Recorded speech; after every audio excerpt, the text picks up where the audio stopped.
लग्नाचे दागिने म्हणजे श्रीमंत पेशवाई दागिने, नाशिकचे सुप्रसिद्ध सराफ मयूर अलंकार सराफ।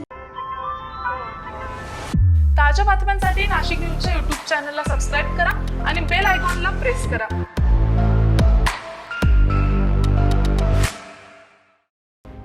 त्र्यंबकेश्वर येथे व्हीआयपी दर्शनाच्या नावाखाली भाविकांकडून अधिक पैसे उकळल्याच्या प्रकरणात तपासाचा वेग वाढलाय, तर आणखी 2 संशयित आरोपी पोलिसांना शरण आलेत।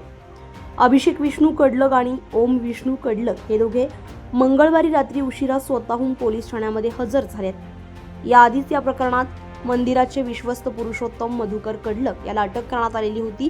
त्यानंतर फरार असलेले त्याचे पुतणे अभिषेक आणि ओम कडलक यांनी शरणागती पत्करली आहे। पोलिसांनी दोघांना अटक करून न्यायालयात हजर केलं असता न्यायालयानं त्यांना 18 एप्रिलपर्यंत पोलीस कोठडी सुनावली आहे। तपासादरम्यान व्हीआयपी दर्शनासाठी एजंट मार्फत भाविकांशी संपर्क साधून त्यांच्याकडून अधिक पैसे घेण्याचा प्रकार उघडकीस आलाय। या संपूर्ण प्रकरणाचा अधिक तपास त्र्यंबकेश्वर पोलीस करतात। Bureau report, Nashik news, Trimbakeshwar, Nashik. ताज्या बातम्यांसाठी नाशिक न्यूजच्या YouTube चॅनलला सबस्क्राईब करा आणि बेल आयकॉनला प्रेस करा।